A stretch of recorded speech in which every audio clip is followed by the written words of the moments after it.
ദുആ ചെയ്യണം. ദുആ ചെയ്താലേ കിട്ടുള്ളൂ. സാലിഹാക എന്ന് പറഞ്ഞ പണി എങ്ങനെയാണ്? മക്കൾക്ക് വേണ്ടി ദുആ രക്കുമ്പോ എങ്ങനെ ദുആ രക്കണം? കുട്ടിയത്താ അല്ലാഹ്, കുട്ടിയത്താ അല്ലാഹ്, അങ്ങനെയാണ് ദുആ രക്കണം. സാലിഹായ കുട്ടിയത്താ അല്ലാഹ്, അങ്ങനെ ദുആ രക്കണം. അങ്ങനെയാണ് പഠിപ്പിച്ചത് ഖുർആൻ. നമ്മൾ ഖുർആനും കൊണ്ട് ജീവിക്കാൻ അല്ലാഹു തൗഫീഖ് തരട്ടെ. ഖുർആനിൽ നിന്ന് പുറകോട്ട് പോകാതെ റബ്ബി ഹബിലി മിനസ് സാലിഹീൻ. ഇബ്രാഹിം നബി അലൈഹിസ്സലാം പടച്ചറപ്പിനോട് പൊട്ടിക്കരഞ്ഞ് ദുആ ചെയ്യുകയാണ്. വയസ്സ് 80 കഴിഞ്ഞു, 90 കഴിഞ്ഞു, 100 കഴിഞ്ഞു, 110 120 ദുആ നിർത്തുന്നില്ല. ഒരേ ഒരു ദുആ മാത്രം ഇബ്രാഹിം നബി അലൈഹിസ്സലാം പടച്ചറപ്പിനോട് ചോദിക്കുകയാണ്, റബ്ബി ഹബിലി മിനസ് സാലിഹീൻ. സാലിഹായ പൊന്നുമോനെ താ അല്ലാഹ്, സാലിഹായ കുട്ടിയെ താ അല്ലാഹ്. കല്യാണം കഴിഞ്ഞ് 3-4 വർഷമാകുമ്പോ ആശ മുറിഞ്ഞ് ജീവിക്കുന്ന ഇടക്കരയിലുള്ള പ്രിയപ്പെട്ടതാകുന്ന നവദമ്പതിമാരെ പഠിച്ചു വെക്കേണ്ട പാഠമാണ്. വിശുദ്ധമായ ഖുർആൻ പഠിപ്പിക്കുകയാണ്. ഇബ്രാഹിം നബി അലൈഹിസ്സലാം പടച്ച റബ്ബിനോട് ദുആ ചെയ്യുകയാണ്, റബ്ബി ഹബിലി മിനസ് സാലിഹീൻ. 120 വയസ്സായിട്ടും ആശ മുറിയാതെ നിരാശ വരാതെ പടച്ച റബ്ബിനോട് ചോദിക്കുന്നത് ഒരേ ഒരു ചോദ്യം മാത്രമാണ്, എനിക്ക് മക്കളെ തരുന്നുണ്ടെങ്കിൽ അത് സാലിഹായ പൊന്നുമോനെ താ അല്ലാഹ്. റബ്ബി ഹബിലി മിനസ് സാലിഹീൻ. എന്റെ ഭാര്യക്ക് 98 വയസ്സായി, എനിക്ക് 120 വയസ്സായി, പക്ഷെ ആശ മുറിയുന്നില്ല. നീ തരും, എനിക്ക് ഉറപ്പാണ്. ലാ തഖ്നതു മിർ റഹ്മത്തില്ലാഹ്. പടച്ച റബ്ബിന്റെ കാരുണ്യത്തിൽ നാശമുറിയാതെ അല്ലാഹുവിനോട് ചോദിച്ചുകൊണ്ട് നിലകൊള്ളണേ. 4-5 വർഷമായി, 10 കൊല്ലമായി, 20 കൊല്ലമായി വ്യസനിക്കേണ്ട പ്രിയപ്പെട്ട ഉമ്മ അല്ലാഹുവിനോട് പൊട്ടിക്കരഞ്ഞ് ദുആ ചെയ്യണം. പടച്ച റബ്ബ് നൽകും, ഉറപ്പാണ്. 120ാമത്തെ വയസ്സിൽ അല്ലാഹു സുബ്ഹാനഹു വ തആല പ്രാർത്ഥനയ്ക്ക് ഉത്തരം നൽകുകയാണ്. ഫബശർനാഹു ബിഗുലാമിൻ ഹലീം. സഹിഷ്ണുതയുള്ള തഖ്വയുള്ള സാലിഹായ ഇസ്മായിൽ എന്ന പൊന്നുമോനെ അല്ലാഹു നൽകുകയാണ്. ഈ പൊന്നുമോനാരാണ്? വഇസ്മാഈല വഇദ്രീസ വദൽ കിഫ്ൽ കുല്ലും മിനസ് സാബിരീൻ വഅദ്ഖൽനാഹും ഫീ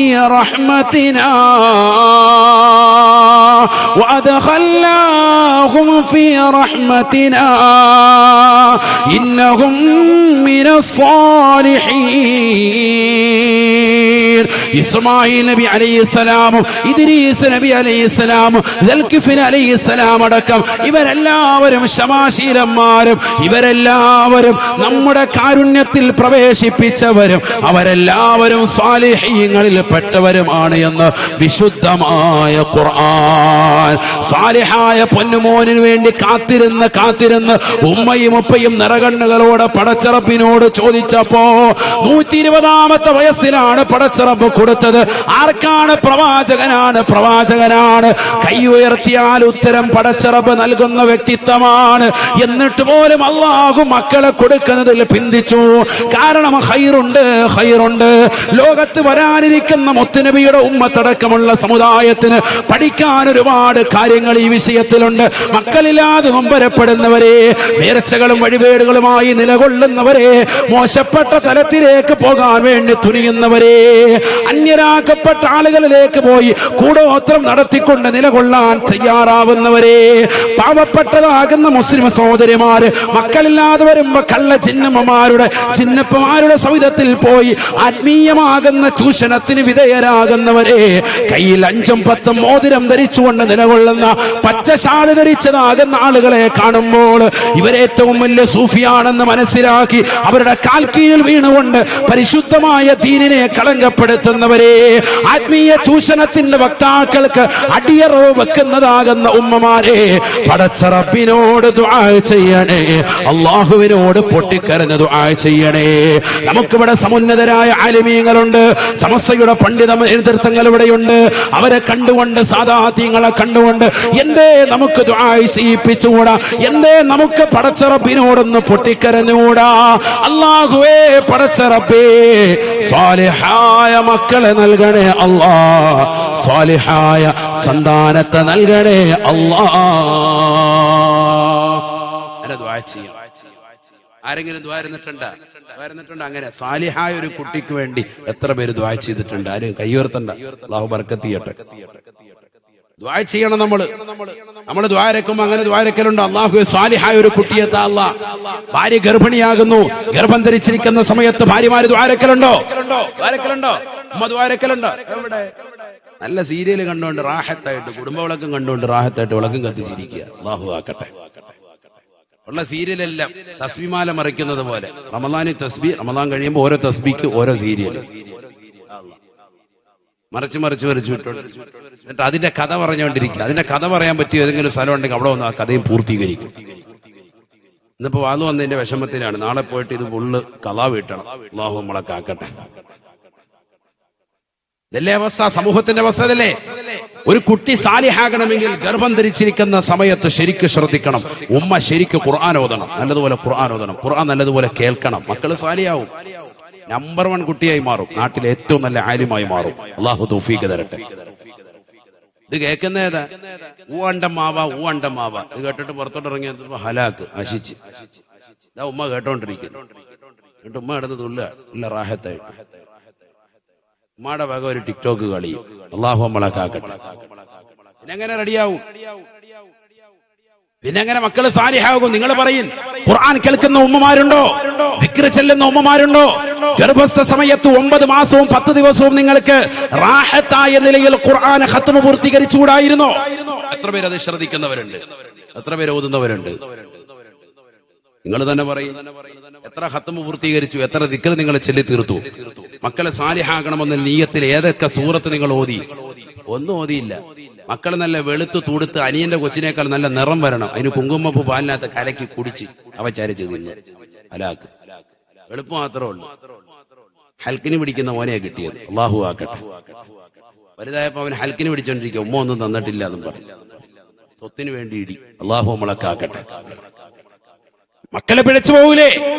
തിരുവനന്തപുരത്ത് ഒരു ഉമ്മ, നാദിറ എന്ന പേരുള്ളതാകുന്ന ഒരു ഉമ്മ, കഴിഞ്ഞ കൊല്ലം തന്റെ പ്രിയപ്പെട്ടതാകുന്ന മകനെ കഴുത്തിനരിച്ചു കൊന്നുകളഞ്ഞു. പോലീസ് ഉദ്യോഗസ്ഥർ വന്ന് ചോദിച്ചു, എന്തിനാണ് ഇത്ര ക്രൂരമാകുന്ന നടപടി സ്വന്തം മകന്റെ മേൽ നടപ്പിലാക്കിയത്? ഉമ്മ പറഞ്ഞ മറുപടി, ഇന്നലെ കള്ളു കുടിച്ചുകൊണ്ട് വൈകിട്ട് കയറി വന്നിട്ട് എന്നെ കടന്നു പിടിച്ച് ബലാത്കാരമായി ബലാത്സംഗം ചെയ്യാൻ എന്റെ പ്രിയപ്പെട്ട പൊന്നുമോ തയ്യാറായി. ഇനിയും അവൻ തുടർന്നാൽ പറ്റൂല, അതുകൊണ്ടാണ് അവനെ കൊന്നുകളഞ്ഞത് എന്ന് നാദിറ എന്ന ഉമ്മ ലോകത്തോട് വെളിപ്പെടുത്തി. ഈ കൊച്ചു കേരളത്തിൽ എവിടെയാണ് നമ്മുടെ മക്കൾ എത്തിയിരിക്കുന്നത്? മക്കള് സാലിഹാവണ്ടേ? അല്ലെങ്കിൽ കഴുത്തെ പിടിക്കും, മേത്തുകയറി പിടിക്കും. സ്വന്തം ഉമ്മ ഏത്, മക്കളേത്, സഹോദരനേത്, സഹോദരി ഏത് എന്ന് തിരിച്ചറിയാൻ പറ്റാത്ത യുഗത്തിലേക്ക് ആധുനിക ലോകത്തിലേതാകുന്ന തലമുറയിലെ മക്കൾ മാറിയിരിക്കുന്നു. മനസ്സിലാക്കണം. ഉമ്മ ആരാണെന്ന് അവർ തിരിച്ചറിയുന്നില്ല, സഹോദരി ആരാണെന്ന് അറിയുന്നില്ല, കുടുംബത്തിൽപ്പെട്ടവരാരാണെന്ന് അറിയുന്നില്ല. ഈ അടുത്തല്ലേ മലപ്പുറം ജില്ലയിലെ കോട്ടക്കൽ നടന്ന സംഭവം? 6 മാസങ്ങൾക്ക് മുമ്പ് നടന്ന സംഭവം. 21 വയസ്സുള്ളതാകുന്ന പെൺകുട്ടി കോളേജിലേക്ക് പോകുന്ന വഴിയിൽ പിടിച്ചു നിർത്തിയ 16-കാരനാകുന്ന കൗമാരക്കാരനാകുന്ന ചെറുപ്പക്കാരൻ അവളെ കടന്നു പിടിച്ചിട്ട് 1.5 മീറ്റർ ഉയരമുള്ളതാകുന്ന മതിലിന്റെ അപ്പുറത്ത് വാഴത്തോട്ടത്തിലേക്ക് വലിച്ചെറിഞ്ഞ് അവരും ചാടി അവളെ കടന്നു പിടിച്ചുകൊണ്ട് ബലാത്കാരമായി ബലാത്സംഗം ചെയ്യാൻ വേണ്ടി നിലകൊണ്ടപ്പോ ആ പെണ്ണ് കുതിര മാറിയിട്ട് തൊട്ടപ്പുറത്തുള്ളതാകുന്ന വീട്ടിൽ പോയി അഭയം പ്രാപിച്ച് അവസാനം പോലീസ് ഉദ്യോഗസ്ഥർ വന്ന് നാട്ടിലുള്ള CCTV ക്യാമറകൾ പരിശോധിച്ച് ഒരു 16 വയസ്സുള്ള ചെറുപ്പക്കാരനെ കൊണ്ടുവന്ന് മുന്നിൽ നിർത്തിയിട്ട് ചോദിച്ചു, ഇവനാണോ എന്ന് ചോദിച്ചപ്പോൾ ഇവൻ തന്നെയാണ് എന്ന് 21 വയസ്സുള്ള ഒരു പെൺകുട്ടി പറയുകയാണ്. അവന്റെ ഐഡന്റിറ്റിയെ ചോദിച്ചു. പരിശോധിക്കുമ്പോ 16 വയസ്സേ ഉള്ളൂ. പൊടിമീശക്കാരനാകുന്ന ഒരു ചെറുപ്പക്കാരൻ ഒരന്യ പെണ്ണിനെ കടന്നു പിടിച്ചു എന്ന് മാത്രമല്ല 1.5 മീറ്റർ ഉയരമുള്ള, അവനേക്കാൾ ഉയരമുള്ളതാകുന്ന മതിലിന്റെ അപ്പുറത്തേക്ക് കുതിറി മാറാൻ വേണ്ടി പരിശ്രമിക്കുന്ന ഒരു പെണ്ണിനെ പിടിച്ചു നിർത്തിയിട്ട് വലിച്ചെറിഞ്ഞ് അവളെ ബലാത്കാരമായി ബലാത്സംഗം ചെയ്യാൻ വേണ്ടി നിലകൊണ്ട ഇവന്റെ പിന്നിൽ ഇവന്റെ ശരീരത്തിൽ പ്രവർത്തിക്കുന്ന ഘടകം ഏതാണ് എന്ന് പരിശോധന നടത്തിയപ്പോ മാരകമാകുന്ന MDM എന്നറിയപ്പെടുന്ന ലഹരി ഉൽപ്പന്നമായിരുന്നു. മനസ്സിലാക്കണം സഹോദരങ്ങൾ, എവിടെയാണ് നമ്മുടെ തലമുറ എത്തിപ്പോയത്? എവിടേക്കാണ് നമ്മുടെ തലമുറയുടെ പോക്ക്? ഇത് മലപ്പുറത്തിന്റെ മണ്ണിൽ നടന്ന സംഭവമാണ്. ഇതുപോലെ എത്രയെത്ര സംഭവങ്ങൾ ഈ സമൂഹത്തിൽ നടക്കുന്നുണ്ട്, ഈ സമൂഹത്തിലും ഈ സമുദായത്തിലും നടക്കുന്നുണ്ട്. എന്തുകൊണ്ട് നമ്മൾ ചിന്തിക്കുന്നില്ല? നമ്മളിതൊക്കെ പറയുമ്പോഴും ഇപ്പോഴും കളിച്ചും രസിച്ചും നമ്മുടെ ഒരു കൂട്ടാനുണ്ട് സാന് മതി എന്നും പറഞ്ഞ് നമ്മളിത് നിസ്സാരമാക്കി പോവാൻ. ഈ വിഷയത്തിന്റെ ഗൗരവം നമ്മൾ പഠിക്കണം. നമ്മൾ സാലിഹാവുക, മക്കള് സാലിഹാവുക, ഭാര്യ സാലിഹത്താവുക എന്നത് തന്നെയാണ് പ്രാധാന്യം. അത് തന്നെ വേണം. ചെറിയ കാര്യമല്ല. അതിനുവേണ്ടിയാണ് നമ്മൾ പരിശ്രമിക്കുന്നത്. അതിനുവേണ്ടിയാണ് നമ്മൾ ദുആ ചെയ്തത്, മുൻഗാമികൾ ദുആ ചെയ്ത് പഠിപ്പിച്ചത്. അവസാന സമയം വരെയും എന്നെ സ്വാലിഹാക്കിത്ത അല്ലാഹ് എന്ന് ദുആ ചെയ്തു നിലകൊണ്ടു മുൻഗാമികൾ. നമ്മൾ എവിടെയാണ് സഹോദരങ്ങളെ? അങ്ങനെയെങ്കിൽ നമ്മൾ രക്ഷപ്പെട്ടില്ലേ? സാലിഹായാൽ രക്ഷപ്പെട്ടില്ലേ? സാലിഹായാൽ കിട്ടുന്ന നേട്ടം വിശുദ്ധമായ ഖുർആൻ പറയുകയാണ്, ഇന്ന വലിയല്ലാഹുല്ലദീ നസ്സലൽ കിതാബ വഹുവ യതവല്ല സ്സാലിഹീൻ വഹുവ യതവല്ല സ്സാലിഹീൻ. ഈ ദുനിയാവിൽ സുഹൃതമനുഷ്ഠിച്ചുകൊണ്ട് നിലകൊള്ളുന്നതായ സാലിഹീങ്ങളായ സജ്ജനങ്ങളുണ്ടോ, അവരുടെ സർവ്വ കാര്യങ്ങളും അള്ളാഹു ഏറ്റെടുക്കുന്നതാണെന്ന് വിശുദ്ധമായ ഖുർആൻ. വഹുവ യതവല്ല സ്സാലിഹീൻ. അള്ളാഹു ഏറ്റെടുക്കും അവന്റെ എല്ലാ കാര്യവും. ഒരു പേടിയും പേടിക്കണ്ട. നീ ഒരു പേടിയും പേടിക്കണ്ട. നീ സാലിഹായ മനുഷ്യനാണോ, അള്ളാഹു നിന്റെ സർവ്വ കാര്യങ്ങളും ഏറ്റെടുക്കും. നിന്റെ സാമ്പത്തികമാകുന്ന പരാധീനതകൾ, കഷ്ടയാതനകൾ, നിന്റെ കുടുംബത്തിലെ പ്രശ്നങ്ങൾ, നിന്റെ ഭാര്യയുമായിട്ടുള്ളതാകുന്ന ചടുല പിണക്കങ്ങൾ എല്ലാം പടച്ചറപ്പ് തീർക്കും. എന്ത് വേണം? നീ എന്ത് വേണം? സാലിഹായി ജീവിക്കണം. അള്ളാഹു തൗഫീഖ് തരട്ടെ. നീ ബാങ്ക് വിളിക്കുമ്പോൾ കൃത്യമായി പള്ളിയിൽ പോകണം. നിന്റെ ആൺമക്കനെയും വിളിച്ചുകൊണ്ട്. ഉമ്മ വീട്ടിൽ തന്നെ നിസ്കരിക്കണം. നിന്റെ പെൺകുട്ടിയെയും വിളിച്ചുകൊണ്ട്, മകളെയും വിളിച്ചിട്ട് നിസ്കരിക്കാൻ തയ്യാറാവും. കാര്യം ബന്ധിക്കരുത്. ദീനിയായ കാര്യങ്ങൾ വട്ടെ മഗ്‌രിബിനെ തൊട്ടുമുമ്പ് വിളിച്ചിരുത്തിയിട്ട് ദിക്ർ ചൊല്ലണം. മക്കളെ സാലിഹാകണ്ടേ? ഇന്നത്തെ തലമുറയിൽ അതുണ്ടോ? മഗ്‌രിബിനെ തൊട്ടുമുമ്പ് വിളിച്ചിരുത്തിയിട്ട് എത്ര വീടുകളിലാണ് സുബ്ഹാനല്ലാഹി വബിഹംദിഹി ചെല്ലുന്നത്? എത്ര വീടുകളിലാണ് ലാ ഇലാഹ ഇല്ലല്ലാഹ് ചെല്ലുന്നത്? എത്ര വീടുകളിലാണ് ദിക്ർ ചെല്ലുന്നത്? എത്ര വീടുകളിലാണ് യാസീൻ ഉള്ളത് മഗ്‌രിബിന് ശേഷം? എത്ര വീടുകളിലാണ് സൂറത്തുൽ വാഖിയ ഉള്ളത്? എത്ര വീടുകളിലാണ് സൂറത്തുൽ മുൽക്ക് ഉള്ളത്? നമ്മുടെ വീടുകളിലൊന്നും ഇതൊന്നുമില്ല. നഷ്ടപ്പെട്ടു പോയി സഹോദരങ്ങളെ. നമ്മുടെ വീടുകളിൽ ഇതൊന്നുമില്ല. ഇതൊക്കെ വരണം എപ്പോ? വാപ്പ മരിക്കണം. അന്നത്തെ ദിവസം ഓതും. ആരോതും? നീയല്ല, വല്ലവരും ഓതും. നീ എപ്പോഴും എവിടെയാണ്? അടുക്കളയിൽ പോയിരുന്നിട്ട് ചായ ഉണ്ടാക്കുന്ന തിരക്കിലാണ്. ഈ ഓതുന്ന കൗമിന് ചായ ഉണ്ടാക്കുന്ന തിരക്കിലാണ് നീ അപ്പോഴും വാപ്പാക്കൊരു യാസീൻ പോലും ഓതിയിട്ടില്ല. നമ്മുടെ സമുദായത്തിന്റെ അവസ്ഥയാണ് ഞാൻ പറയുന്നത്. ഇപ്പോഴത്തെ ഖേദകരമാണ്. അല്ലാഹു നമ്മളെ കാക്കട്ടെ. വാപ്പാക്ക് കൊടുക്കേണ്ട ഒരു ദുആ ഉണ്ട്. ആ ദുആ പോലും നീ കൊടുക്കാൻ തയ്യാറാകുന്നില്ല. നീ എപ്പോഴും സെൽഫി എടുത്തിട്ട് നിലകൊള്ളുകയാണ് ഖബർസ്ഥാനിൽ. പാണക്കാട് സയ്യിദന്മാരും സമസ്തയുടെ സമുന്നതരായ ആലിമീങ്ങളും എന്റെ പ്രിയപ്പെട്ട ഉപ്പയുടെ ഖബറിന്റെ ചാരത്ത് വന്നിട്ടുണ്ട് എന്ന് ലോകം മുഴുവനും ഗരിമ കാണിക്കാൻ സോഷ്യൽ മീഡിയ ഓണാക്കിക്കൊണ്ട് ഫേസ്ബുക്കിലൂടെ ജനമധ്യത്തിൽ നീ പ്രഹസനമായി നിലകൊള്ളുകയാണ്. സ്വന്തം വാപ്പ മരിച്ചിവിടെ കിടക്കുന്നു. ഈ മകന്റെ ഒരു പ്രാർത്ഥന കിട്ടാൻ വാപ്പ ദാഹിക്കുന്നു, ഉമ്മ ദാഹിക്കുന്നു. മകൻ ദുആ കൊടുക്കുന്നില്ല. മകൻ ഇതാ വരുവാണ്, കറയും കളിക്കുക, ഒരു ജമ്പലുമായിട്ട് ഇങ്ങനെ ഓടി നടക്കുക. അല്ലാഹു നമ്മളെ കാക്കട്ടെ. ഇതല്ലേ സമൂഹത്തിന്റെ അവസ്ഥ? നമ്മുടെ അവസ്ഥ എന്താ? ഞാനിത് കാര്യമായിട്ട് പറയാണ്. ഗൗരവമായിട്ട് നമ്മൾ ചിന്തിക്കണം. ഞാൻ പറഞ്ഞത് ശരിയല്ലേ? 3 നടത്തുന്നു, 7 നടത്തുന്നു, 40 നടത്തുന്നു, ഒക്കെ അസിലുള്ളതാണ്, അടിസ്ഥാനമുള്ളതാണ്. പക്ഷെ ഈ നടത്തുന്ന പരിപാടികൾ നടത്തുമ്പോ ഓതുന്ന മക്കൾ ഓതലുണ്ടോ? ഓതലില്ല. നമ്മളെവിടെ? നമ്മൾ ജീരണി എടുക്കാൻ പോയിരിക്കുക, അലുവ അരിഞ്ഞോണ്ടിരിക്കുക. ഇത് കഴിയുമ്പോൾ അലുവ കൊടുക്കണം, അവിടെ പോയിരിക്കുക. അവസാനമായിട്ട് വാപ്പാക്ക് കൊടുക്കാനുള്ള ഒരു യാസീൻ ഉണ്ടായിരുന്നു. ഹയവാൻ അതിലില്ല. ഇത് കഴിഞ്ഞിട്ടുണ്ട്. എന്താണെന്നറിയാം? ഇത് ഖലഖുസ്സമാവാതി, ഫുഡ് കഴിക്കാൻ അതിന് കറക്റ്റായിട്ട് അവല് വെക്കത്ത് ഉസ്താന്മാരുടെ ഇടയിലോട്ട് കയറിയിരുന്നു. ഇച്ചിരി ഇട തരണേ.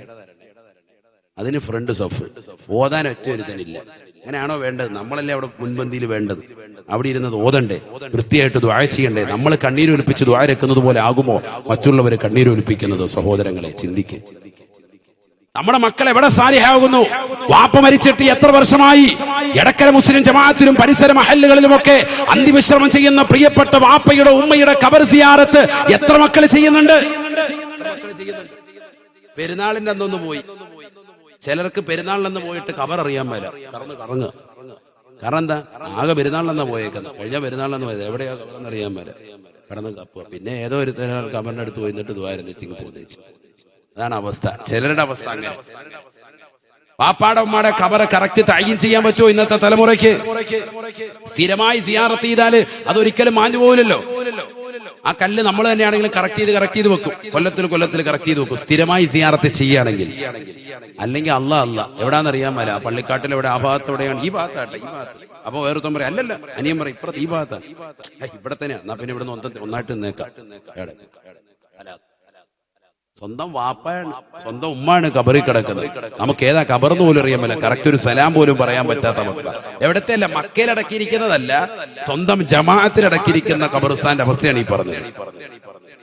വെള്ളിയാഴ്ച ദിവസം ആരെങ്കിലും തന്റെ മാതാപിതാക്കളുടെ ഖബർ സന്ദർശിച്ചാൽ അവന് ഗുണവാന്മാരുടെ കൂട്ടത്തിൽ എണ്ണമേ എന്ന് ഹബീബായ റസൂലുള്ളാഹി. ആൺമക്കളോടായി പറയുന്നത്. പെൺകുട്ടികൾക്ക് സ്ത്രീകൾക്ക് സാധാരണക്കാരുടെ ഖബർ സിയാറത്ത് സുന്നത്തില്ല. അവർക്ക് സുന്നത്തുള്ള ഏതാണ് ഔലിയാക്കളുടെ, അമ്പിയാക്കളുടെ, മഹാന്മാരുടെ ഖബർ സിയാറത്താണ്. നമ്മുടെ സാധാരണ പള്ളികളിലുള്ള ഖബർസ്ഥാനിൽ ആർക്ക് സുന്നത്തില്ല, സ്ത്രീകൾക്കില്ല. അത് വീട്ടിൽ നിന്ന് ഇറക്കിയാൽ പിന്നെ കഴിഞ്ഞു, അവർക്ക് പിന്നെ കഴിഞ്ഞു. ഖബറിന്റെ അടുത്തോട്ട് പിന്നെ ഇല്ല, സുന്നത്തില്ല. അതുകൊണ്ട് അത് ശ്രദ്ധിക്കണം. ചിലർ അങ്ങനെ സിയാറത്ത് ചെയ്യുന്നുണ്ട്, അത് ഇസ്ലാമികമല്ല. ഷാഫി മദ്ഹബ് തന്നെയാണ് ഈ പറയുന്നത്, പ്രബലമായ അഭിപ്രായം തന്നെയാണ് ഈ പറയുന്നത്. സാധാരണക്കാരുടെ വാപ്പ ഉമ്മ സഹോദരങ്ങളൊക്കെ മരിച്ചാൽ അവരുടെ ഖബർ സിയാറത്ത് ആർക്ക് സുന്നത്തില്ല, സ്ത്രീകൾക്കില്ല. അതേസമയത്ത് ഔലിയാക്കൾ, അമ്പിയാക്കൾ, മഹാന്മാരുടെ ഖബർ സിയാറത്ത് ചെയ്യേണ്ട രീതിക്ക് ഔറത്ത് മറച്ച് വൃത്തിയായി പോയി ചെയ്താൽ ഗുണം കിട്ടും, ഇല്ലെങ്കിൽ തലക്കടിയും കിട്ടും. അല്ലാഹു ആക്കട്ടെ. ഔറത്തെല്ലാം തുറന്നിട്ടുകൊണ്ട് പോയി തുണിയും മാറ്റി വെച്ചിട്ട് റാഹത്തായിട്ട് ഔലിയായ എന്ന് പറഞ്ഞുകൂടി വന്നാൽ ഹലാസ്. അള്ളാഹു നമ്മളൊക്കെ ആക്കട്ടെ. അത് ചെയ്യേണ്ട രീതിക്ക് ചെയ്താൽ ഗുണമാണ്. അള്ളാഹു തൗഫീഖ് നൽകട്ടെ. അപ്പൊ ഇന്നലെ CM വലിയുല്ലാഹി ഖദ്ദസല്ലാഹു സിറഹുൽ അസീസ് അവിടുത്തെ മസാറിലായിരുന്നു വിനീതന് വാങ്ങുന്നുണ്ടായിരുന്നു. അവിടുത്തെ ഉറൂസ് നടക്കാൻ അള്ളാഹു അവിടുത്തെ ഖബർ വിശാലമാക്കുമാറാവട്ടെ. 10,000-കണക്കിന് ആളുകളാണ് അവിടേക്ക് സിയാറത്തിന് വേണ്ടി സഹോദരങ്ങളടക്കം വരുന്നത്. 10,000-കണക്കിന് ആളുകൾ. അവർക്ക് പ്രത്യേകമായ മറയും സൗകര്യങ്ങളും ഉണ്ട്. സ്ത്രീകൾ വന്ന് സിയാറത്ത് ചെയ്യുന്നതിന് പ്രത്യേക മറ കാര്യങ്ങളൊക്കെ ഉണ്ട്. അപ്പൊ അങ്ങനെയുള്ള മറയും സൗകര്യങ്ങളും വെച്ചുകൊണ്ടും അതോടൊപ്പം തന്നെ അവർ സ്വന്തമായി ഔറത്ത് പരിപൂർണമായി നല്ല രീതിയിൽ മറച്ചിട്ടുമാണ് സിയാറത്ത് ചെയ്യുന്നതിൽ അതിന് പുണ്യം തന്നെയാണ്, വലിയ പുണ്യം തന്നെയാണ്. സൗകര്യപ്പെട്ടാൽ നമ്മൾ അങ്ങനെ പോകണം, സിയാറത്ത് ചെയ്യണം. വലിയ കൂടിക്കലർ, അന്യരാകുന്ന പുരുഷന്മാരുമായി കൂടിക്കലരില്ലാതെ പോയി കാര്യങ്ങൾ നടത്തുക, അത് ഇസ്ലാമികപരമാണ്. സാധാരണക്കാരുടെ ഖബർ സിയാറത്താണ് ഞാൻ ഈ പറഞ്ഞത്. സ്ത്രീകൾക്ക് എന്തില്ല, സുന്നത്തില്ല. അത് പഠിച്ചു വെക്കണം. ചില ഖബർസ്ഥാനിലൊക്കെ അങ്ങനെ ചില സഹോദരിമാരെ പലയിടങ്ങളിലും കാണാറുണ്ട്. അതുകൊണ്ടാണ് ഞാൻ പറയുന്നത്. ഷാഫി മദ്ഹബിലെ പ്രബല അഭിപ്രായമാണ്. അല്ലാഹു നമ്മളെ സാലിഹ്യങ്ങൾ ഉൾപ്പെടുത്തുമാറാവട്ടെ. ഏതായാലും ശ്രദ്ധിക്കും, നമ്മൾ പുരുഷന്മാരെന്ത് ചെയ്യണം, മകനെയും വിളിച്ചോണ്ട് പോകണം. ഡവാ നമുക്ക് പോയിട്ട് വെള്ളിയാഴ്ചയെങ്കിലും അവിടെ പോയിട്ട് സിയാറത്ത് ചെയ്താല് കുത്തിബ ബറ, നിന്നെ ഗുണവാന്മാരുടെ കൂട്ടത്തിലേക്ക് രേഖപ്പെടുത്തും. അവർക്ക് ഗുണം ചെയ്തവരുടെ കൂട്ടത്തിൽ അല്ലാഹു നിന്നെ രേഖപ്പെടുത്തുമെന്ന് സയ്യിദുനാ റസൂലുള്ളാഹി. പാപ്പായും ഉമ്മയും പണ്ട് ചവിട്ടിയിട്ടുണ്ട്, തൊഴിച്ചിട്ടുണ്ട്, ബഹളം വെച്ചിട്ടുണ്ട്, ഇടിവെച്ചിട്ടുണ്ട്, വഴക്കടിച്ചിട്ടുണ്ട്, ചെയ്യും. അതിനേക്കാൾ കൂടുതൽ വാക്കുകളൊക്കെ നീ പറഞ്ഞിട്ടുണ്ട്. ഒക്കെ അവരുടെ അടുക്കൽ ചെന്ന് പൊട്ടിക്കരഞ്ഞ് ദ്വാരക്കാനുള്ള ഒരു അവസരം നിനക്ക് കൈമുതലായിട്ട് അത് നഷ്ടപ്പെടുത്തി കളഞ്ഞവനാണ് നീ. പിന്നെങ്ങനെ നീ രക്ഷപ്പെടും? നമുക്ക് നമ്മുടെ വാപ്പാടെ ഖബർ നമുക്ക് പരിചയമില്ല, പിന്നെ എങ്ങനെ മക്കൾ പരിചയപ്പെടും? അതുകൊണ്ട് നമ്മുടെ തലമുറകളെ പരിചയപ്പെടുത്ത സാലിഹായ ജീവിതം നയിക്കണേ. അല്ലാഹുവേ, ഞങ്ങൾക്ക് നീ തൗഫീഖ് നൽകണേ. നീ തൗഫീഖ് നൽകണേ അല്ലാ. സാലിഹായ കിട്ടുന്ന നേട്ടമെന്താണ്? തീർന്നില്ല, പണ്ഡിതന്മാർ പഠിപ്പിക്കുകയാണ്. സാലിഹായാൽ കിട്ടുന്ന നേട്ടം, മരിക്കുന്ന സമയമാകുമ്പോ സാലിഹായ മനുഷ്യനാണോ അവന്റെ അടുക്കലേക്ക് മലക്കുകൾ കടന്നു വരുകയാണ്. കാരുണ്യത്തിന്റെ മലക്കുകൾ അവന്റെ ചാരത്തേക്ക് കടന്നു വരുകയാണ്. എടക്കരയിലുള്ള പ്രിയപ്പെട്ട ഉപ്പ ഈ ലോകത്ത് നിന്ന് വിട പറയാൻ വേണ്ടി നിലകൊള്ളുന്ന സമയമാണ്. നിസ്കാരം നിലനിർത്തിയിരുന്ന മനുഷ്യനാണ്, നോമ്പുകൾ നോറ്റ് വീട്ടിയിരുന്ന സഹോദരനാണ്. എടക്കരയിലുള്ള പ്രായം ചെന്ന ഉമ്മയാണ്, നമസ്കാരങ്ങൾ ചിട്ടവെച്ച ഉമ്മയാണ്, നോമ്പുകൾ നോറ്റ് വീട്ടിയ ഉമ്മയാണ്, പാവങ്ങളുടെ കണ്ണീരപ്പിയ ഉമ്മയാണ്. മരിക്കുന്ന സമയമാകുമ്പോ സുബ്ഹാനല്ലാഹ് അവരുടെ അടുക്കലേക്ക് അല്ലാഹു സുബ്ഹാനഹു വ തആല കാരുണ്യത്തിന്റെ മലക്കുകളെ പറഞ്ഞേക്കുമത്രേ. ആ മലക്കുകൾ വന്നുകൊണ്ട് അവന്റെ അടുക്കൽ വന്നുകൊണ്ട് പറയുകയാണ്, ഉഖ്റുജി ഉഖ്റുജി, നീ പുറപ്പെടണേ യാ അയ്യത്തുഹൻ നഫ്സുൽ മുത്മഇന്ന, അല്ലയോ ശാന്തി അടഞ്ഞതാകുന്ന ആത്മാവേ, നീ റാഹത്തായ നിലയിൽ പുറത്തേക്ക് വരണേ. ഉഖ്റുജി ബിറൗഹിൻ വറൈഹാൻ വറബ്ബിൻ ഗൈരി ഗളബാൻ. പടച്ചറപ്പിന്റെ സംതൃപ്തിയോടുകൂടി, അള്ളാഹുവിന്റെ പൊരുത്തത്തോടുകൂടി, കാരുണ്യത്തോടുകൂടി നിന്റെ ആത്മാവിനെ നീ പുറത്തേക്ക് ഇതാ കൊണ്ടുവരുകയാണ്. ആത്മാവിനെ പുറത്തേക്ക് എടുക്കുകയാണ്. അസ്റായീൽ അലൈഹിസ്സലാമിനോടൊപ്പം കാരുണ്യത്തിന്റെ മലക്കുകൾ വന്നുകൊണ്ട് അവന്റെ കാലിലൂടെ, അവന്റെ തള്ളവരലിലൂടെ ആത്മാവിനെ അതാ പുറത്തേക്ക് എടുക്കുകയാണ്. അല്പാൽപമായി ഊരി എടുക്കുകയാണ്. അവന്റെ തലവരെ ഊരുന്ന സന്ദർഭത്തിൽ വരെ ഇതിങ്ങനെ പറഞ്ഞുകൊണ്ടേയിരിക്കും, ബിറൗഹിൻ വറൈഹാൻ വറബ്ബിൻ ഗൈരി ഗളബാൻ. പടച്ചറബ് നിന്നോടൊരു കോപമില്ല, അള്ളാഹുവിന് നിന്നോടൊരു ധാർഷ്ട്യമില്ല, പടച്ചറബിന് നിന്നോട് യാതൊരുവിധ ബുദ്ധിമുട്ടുമില്ല, ഒരു പ്രയാസവുമില്ല. അള്ളാഹു നിന്നെ കൊണ്ട് സംതൃപ്തിപ്പെട്ടിരിക്കുകയാണ്. അതുകൊണ്ട് ആത്മാവേ, നീ നല്ല സന്തോഷത്തോടുകൂടി പുറത്തേക്ക് വരിക. ഇത് തന്നെയല്ലേ പരിശുദ്ധമായ ഖുർആനിൽ സൂറത്തുൽ ഫജ്റിന്റെ അവസാനത്തിൽ അല്ലാഹു സുബ്ഹാനഹു വ തആല പറഞ്ഞത്, യാ അയ്യത്തുഹൻ നഫ്സുൽ മുത്മഇന്ന ഇർജിഇ ഇലാ റബ്ബിക റാദിയതൻ മർദിയ ഫദ്ഖുലി ഫീ ഇബാദി വദ്ഖുലി ജന്നതി. നിന്റെ ആത്മാവിനെ കാലിൽ നിന്ന് ഊരി തലയിലേക്ക് ഊരിയെടുക്കുന്ന സമയമത്രയും ആത്മാവിനെ, ശരീരത്തിനെ സന്തോഷിപ്പിച്ചുകൊണ്ട് പറയുകയാണ്, ഈ ശരീരത്തിനെ ബാക്കിയാക്കി, ഈ ശരീരത്തിൽ നിന്ന് 4-ാം മാസത്തിലേക്ക് ശരീരത്തിലേക്ക് ഊതപ്പെട്ടതാകുന്ന റൂഹിനെ, അതിനെ പരിപൂർണമായി ഊരിയെടുത്തുകൊണ്ട് കൊണ്ടുപോകുന്ന രംഗമാണ്. ആ സമയത്ത് പറയുകയാണ്, ആത്മാവേ നീ കടന്നു വരിക, ശരീരമേ നീ ഇവിടെ ബാക്കിയാവുക. വളരെ സന്തോഷത്തോടുകൂടി പടച്ചറപ്പ് നിന്നെ കൊണ്ട് സംതൃപ്തിപ്പെട്ടിരിക്കുകയാണ്, അള്ളാഹുവിനെ കൊണ്ട് നീയും സംതൃപ്തിപ്പെട്ടിരിക്കുകയാണ്. മുത്മഇന്ന തുർജഇ ഇലാ റബ്ബിക റാദിയതൻ മർദിയ ഫദ്ഖുലി ഫീ ഇബാദി വദ്ഖുലി ജന്നതി. എന്നെ സച്ചരിതരാകുന്ന അടിമകളിൽ, സ്വാലിഹീങ്ങളാകുന്ന അടിമകളിൽ, നേരത്തെ സൂചിപ്പിക്കപ്പെട്ടതാകുന്ന അംബിയാ മുർസലീങ്ങളില്ലേ, സ്വാലിഹീങ്ങളാകുന്ന സച്ചരിതരാകുന്ന അടിമകളാണ്. അവരോടൊപ്പം നീ പ്രവേശിക്കണേ, സ്വർഗത്തിലേക്ക് കടക്കണേ. നിന്റെ സ്ഥാനം മഹനീയമാകുന്ന ഇല്ലിയിലാണ്, ഉന്നതമാകുന്ന സ്ഥാനമാണ്. ഇന്നൽ അബ്റാറ ലഫീ ഇല്ലിയീൻ. ഈ ലോകത്ത് നിന്ന് വിട പറയുന്ന സാലിഹീങ്ങളാകുന്ന ഗുണവാന്മാരാകുന്ന ആളുകളുടെ ആത്മാവിനെ കൊണ്ടുപോകുന്ന സ്ഥലമാണല്ലോ ഇല്ലിയീൻ. അവരേക്കിതാ നിന്നെ കൊണ്ടുപോയാണ് എന്ന് വിശുദ്ധമായ ഖുർആൻ. പഠിച്ചു വെക്കണേ, സാലിഹായ മനുഷ്യനാണോ, ജീവിതത്തിൽ സുകൃതം ചെയ്തിട്ടുള്ളവനാണോ, നോമ്പുകൾ നോറ്റു വീട്ടിയവനാണോ, സക്കാത്തുകൾ കൊടുത്തു വീട്ടിയവനാണോ, ഹജ്ജുകൾ ചെയ്തു വെച്ചവനാണോ, മാതാപിതാക്കൾ അനുസരിച്ച മക്കളാണോ, മക്കൾക്ക് വേണ്ടുന്ന കടമകൾ പൂർത്തീകരിച്ച മാതാപിതാക്കളാണോ, അയൽപക്ക ബന്ധങ്ങളെ ശാക്തീകരിച്ചവരാണോ, സമൂഹത്തോടുള്ള കടപ്പാടുകൾ ശ്രദ്ധിച്ചവരാണോ, സഹോദര സമുദായത്തോട് വരെയുള്ള സ്നേഹബന്ധങ്ങൾ ഊട്ടിയുറപ്പിക്കുന്നതിൽ ശ്രദ്ധാലുക്കളായവരാണോ, ഒരു ഭിന്ന സ്വരം സമൂഹത്തിൽ കൊടുക്കാതെ ഏകസമക്കളെ പോലെ എല്ലാവരെയും ഒരേപോലെ കൊണ്ടു നടന്നവരാണോ, ഒരുമ്മ പ്രസവിച്ച മക്കളെ പോലെ പരിപൂർണമായി സ്നേഹസമസ്രമാകുന്ന പെരുമാറ്റത്തിലൂടെ ഊറ്റപ്പെട്ട ജീവിതം നയിച്ചവരാണോ, ഹറാമ് കാണാത്ത കണ്ണാണോ, ഹറാമ് കേൾക്കാത്ത കാതാണോ, ഹറാമായ ഭാഷണത്തിലേക്ക് നാവുകളെ കൊണ്ടുപോകാത്ത, സംസാരിക്കാത്ത നാവാണോ, എങ്കിലിതാ കടന്നു വരണേ. പടച്ചറപ്പ് നിന്നെ കൊണ്ട് സംതൃപ്തിപ്പെട്ടിരിക്കുന്നു എന്ന് പറയുമേ, അവനോട് പറയുമേ എന്ന് ഹബീബുനാ റസൂലുള്ളാഹി. ഇത് സ്വാലിഹായാൽ കിട്ടുന്ന നേട്ടമാണ്. തീർന്നില്ല. മരിച്ചവൻ വീട്ടിൽ നിന്ന് അവനെ മയ്യത്ത് കുളിപ്പിച്ച് കഫൻ ചെയ്ത മയ്യത്ത് കട്ടിലേക്ക് എടുത്തു വെച്ച്, ആ മയ്യത്ത് കട്ടിൽ 4 പേര് പിടിച്ചുകൊണ്ട്, മുൻഭാഗത്ത് നിന്ന് 2 പേരും പുറകിൽ നിന്ന് 2 പേരോ അതിൽ കൂടുതലോ ആളുകൾ പിടിച്ചുകൊണ്ട് പള്ളിക്കാട്ടിലേക്ക് കൊണ്ടുപോകുമ്പോ, മയ്യത്ത് നിസ്കരിക്കാൻ വേണ്ടി കൊണ്ടുപോകുമ്പോ, ഇദാ മുദിഅത്തിൽ ജനാസത്തു ഫഹതമലഹ റിജാൽ ഖാലത്തിൽ ജനാസത്തു ഖദ്ദിമൂനി അല്ലാഹുവിന്റെ റസൂല് പറയുകയാണ്, സഹാബ, സാലിഹായ മനുഷ്യന്റെ ജനാസയാണോ, സാലിഹായ വ്യക്തിയുടെ ജനാസയാണോ, ദുനിയാവിലെ സുകൃതം അനുഷ്ഠിച്ചിട്ടുള്ള വ്യക്തിയാണോ, അവന്റെ ജനാസ വിളിച്ചു പറയുകയാണ്. മയ്യത്ത് കെട്ടിൽ ചുമക്കുന്ന മക്കൾ ഇത് കേൾക്കുന്നില്ല, നാട്ടുകാരിത് അറിയുന്നില്ല. അവരിത് കേട്ടാൽ ബോധരഹിതരായി വീഴുമെന്നും ഹബീബുനാ റസൂലുള്ളാഹി. നമ്മുടെ വാപ്പയുടെ മയ്യത്ത് കെട്ടിൽ നമ്മൾ ചുമന്നിട്ടുണ്ട്, ഉമ്മയുടെ മയ്യത്ത് കെട്ടിൽ നമ്മൾ ചുമന്നവരാണ്. സഹോദരന്റെ കൂട്ടുകാരുടെ നാട്ടുകാരുടെ പലരുടെയും ജനാസ നമ്മൾ ചുമന്നിട്ടുണ്ട്.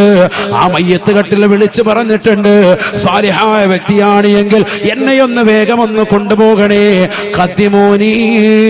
കാരണം ഖബറിനകത്ത് തനിക്ക് കിട്ടുന്ന സ്വർഗീയ ആസ്വാദനങ്ങളുടെ പരിമളം അവൻ ആസ്വദിക്കാൻ ഇപ്പോൾ തന്നെ സാധിക്കുകയാണ്. ഖബറിൽ നിനക്ക് കിട്ടുന്നതാകുന്ന ആസ്വാദനങ്ങളുടെ തിരമാലകളുടെ ശാദ്വരതീരം ഈ ജനാസയുടെ കട്ടിലിൽ കടന്നുകൊണ്ട് അവൻ അനുഭവിക്കുകയാണ്. അതുകൊണ്ട് തന്നെ വേഗം കൊണ്ടുപോകാൻ അവൻ നിർബന്ധിക്കുമത്രേ. എന്നാൽ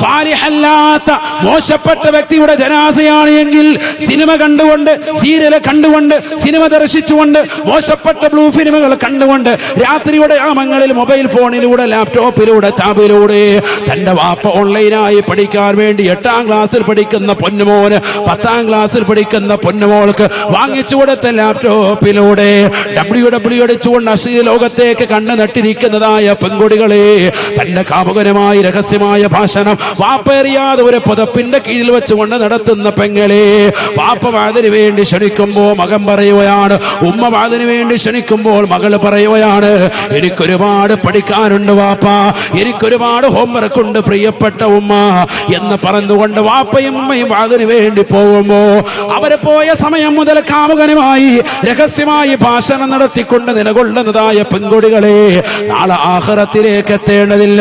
നിന്റെ മരണത്തോടുകൂടി നടക്കുന്ന സംഭവ വികാസങ്ങളാണ്.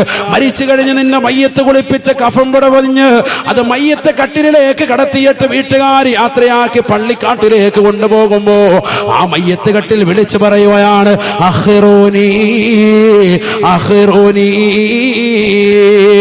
എന്നെയൊന്ന് പിന്തിക്കണേ പിന്തിക്കണേ. കാരണം അവനവന് കിട്ടുന്നതാകുന്ന ബുദ്ധിമുട്ടുകളുടേതാകുന്ന പ്രയാസങ്ങളുടെ, നൊമ്പരങ്ങളുടെ, വ്യതകളുടെ, ശ്രുതകളുടെ എല്ലാ വിഷമങ്ങളും അവൻ തിരിച്ചറിയുകയാണ്. നരകത്തിന്റെ തീക്കുണ്ടാരമായി അവന്റെ മയ്യത്ത് കട്ടിൽ മാറിയിരിക്കുന്ന അവസ്ഥ അവൻ തിരിച്ചറിയുകയാണ്. ഖബറിലെത്തിയാൽ ഭീകരമാകുന്ന രംഗങ്ങളാണ്. ഖബറിന് നെടുക്കമുണ്ടെന്നറിയാം, ഖബറിൽ ഞെരുക്കമുണ്ടെന്നറിയാം, ഖബറിൽ അദാബുണ്ടെന്നറിയാം, ഖബറിൽ വരുന്ന സർപ്പങ്ങളെ കുറിച്ച് വിവരമുണ്ട്. നിസ്കാരമില്ലാത്തവന് വന്നുകൊണ്ട് വരിയുന്ന സർപ്പത്തെ കുറിച്ച് അവൻ മനസ്സിലാക്കിയിട്ടുണ്ട്. അവന്റെ ശരീരം മുഴുവൻ മാസകലം പൊതിഞ്ഞിട്ട് തലയിൽ വന്നുകൊണ്ട് കൊത്തുന്ന രംഗം അവന് ഹദീസുകളിലൂടെ മദ്രസയിൽ പഠിച്ചവനാണ്. അതുകൊണ്ട് തന്നെ അവന് വല്ലാത്ത വിഷമമാണ്. ദുനിയാവിൽ ആലിമീങ്ങളുടെ വാക്ക് കേൾക്കാതെ കള്ളു കുടിച്ചുകൊണ്ട് നടന്നവനാണ്, ലഹരി നുണഞ്ഞുകൊണ്ട് നടന്നവനാണ്, മോശപ്പെട്ട ബ്ലൂ ഫിലിമുകൾ കണ്ടുകൊണ്ട് കണ്ണുകളെ മഞ്ഞളിപ്പിച്ചവനാണ്, ദീനിനു വേണ്ടി സഹായം കൊടുക്കാതെ, പാവപ്പെട്ടവന്റെ കണ്ണീരപ്പാതെ, നിരാലംബര കവലംബമാകാതെ, നിരാശ്രയർക്ക് ആശ്രയത്വം കൊടുക്കാതെ ഹറാമായ തലത്തിലേക്ക് ശരീരങ്ങളെ കൊണ്ടുപോയവനാ.